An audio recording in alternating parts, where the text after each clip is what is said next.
Page না দিলে বাংলাদেশের মানুষ পেজ জরমাই খাবে, ইন্ডিয়ার কাছে তাও হাত পাতবে না পেজের জন্য। ইন্ডিয়া বারবার হুমকি দেয় বাংলাদেশকে পেজ দিবে না, রসুন দিবে না, সবজি দিবে না, ইনপুট বন্ধ করে দিবে, কিন্তু বাংলাদেশের কৃষকের কথা আমরা নিজ নিজ জায়গায় থেকে যার যতটুকু জমি আছে আমরা সেটুকু।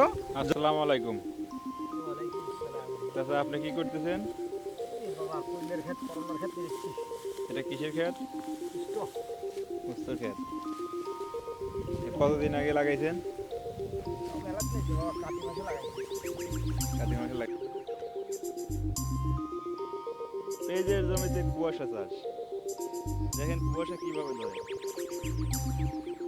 দেখেন অনেক কাছ থেকে দেখানোর জন্য চেষ্টা করছি। দেখেন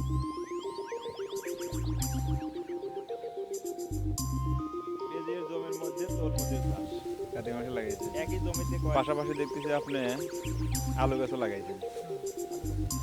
মাশাআল্লাহ, আপনার আলু গাছ তো খুব সুন্দর গ্রোথ হয়েছে। এই যে ইন্ডিয়া বলে যে আপনাকে আলু দিবে না, পেঁয়াজ দিবে না, রসুন দিবে না, কিচ্ছু দিবেন না, বলে দিবে না, আমরা ধর্মাই খাবো আলহামদুলিল্লাহ। আপনি তো আলু খুব সুন্দর আবাদ করেছেন, করলার আবাদ দেখেন কুয়াশা কিভাবে ধরে, কাছ থেকে দেখানোর জন্য চেষ্টা করছি। আলু খুব সুন্দর আবাদ করেছেন, করলার আবাদও তো আপনার খুব ভালো হয়েছে। দেখেন চাচা এই সাইড দিয়ে করলার পাশাপাশি কি সুন্দর আলু গাছ গেছে, আলু গাছের গ্রোথ কিন্তু অনেক সুন্দর। এটা গোল আলু। আলুটার নাম কি? হ্যাঁ, ষাটি আলু না? হ্যাঁ, চাচা ষাটি আলুর আবাদ করছে, পাশাপাশি করলার আবাদ করছে। করলার জমি এখন আগাছা পরিষ্কার করে দিচ্ছে। এটা কয়টা সেচ দিচ্ছেন চাচা? প্রথমে কেবল এক্সারসাইজ দেওয়া হয়েছে, এখন আবার এক্সারসাইজ শুরু হবে, ওই ফসা হলেই হ্যাঁ আর এক্সারসাইজ দেবো ইনশাল্লাহ। আলহামদুলিল্লাহ চাচা, কেবল করলার জমিতে একটা সেচ দিচ্ছে, একটা সেচই দেন, তার গাছের গ্রোথ খুব সুন্দর গ্রোথ। আগাছাগুলো পরিষ্কার করে দিয়ে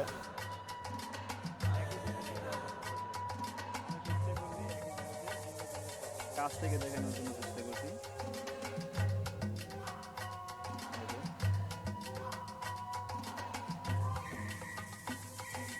পেঁয়াজের জমির মধ্যে তরমুজের চাষ, একই জমিতে কয়টা ফসল দেখেন। মানুষ ইচ্ছে করলে একই জমিতে ভিন্ন ভিন্ন ফসল তৈরি করতে পারে যদি সে শ্রম পরিষ্কার করে দিয়ে। সে এখন কুয়াশা পড়ে, কুয়াশা বর্ষা হলেই সে আর একটা চাষ দিবে। শুনতে পারলেন চাচা যদি গেলে ইন্ডিয়া যদি গেলে নাও দেয় আলু, পেঁয়াজ, রসুন, চাচারা জরমাই খাবে। বাংলাদেশের নাগরিকের কথা এখন বুঝতে পারলেন তো, ইন্ডিয়া না দিলে পরে বাংলাদেশের নাগরিক সেটা তৈরি করে নিতে পারে। আল্লাহ যদি গেলে দেয়। এই সাইডে দেখেন, ও মাশা, আল্লাহ দেওয়ার মালিক, কিন্তু আপনাকে শ্রম দিয়ে সেটা অর্জন করে নিতে হবে। এই সাইডে দেখেন, ও মাশাআল্লাহ, 1 হেক্টর জমি পেঁয়াজই বুনে দিয়ে দিচ্ছে চাচা। হ্যাঁ, পেঁয়াজের পাশাপাশি তো দেখতেছি চাচা আরো অনেক কিছু বুনছে। এটা কি চাচা, এটা কি চাচা? এটা কুয়াশা, মাশাআল্লাহ, কুয়াশা ধরেছে দেখতেছি। এই দেখেন কুয়াশা ধরেছে, কত বড় বড় হয়েছে।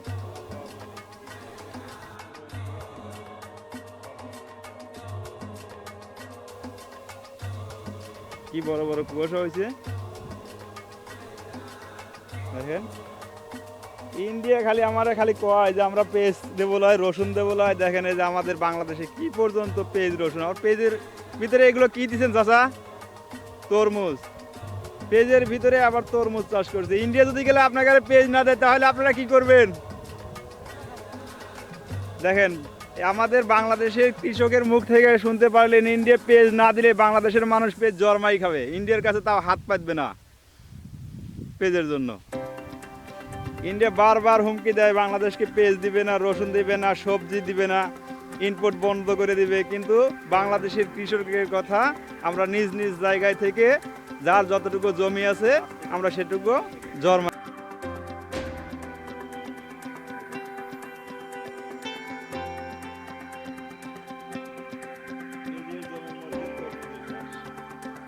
একই জমিতে কয়টা ফসল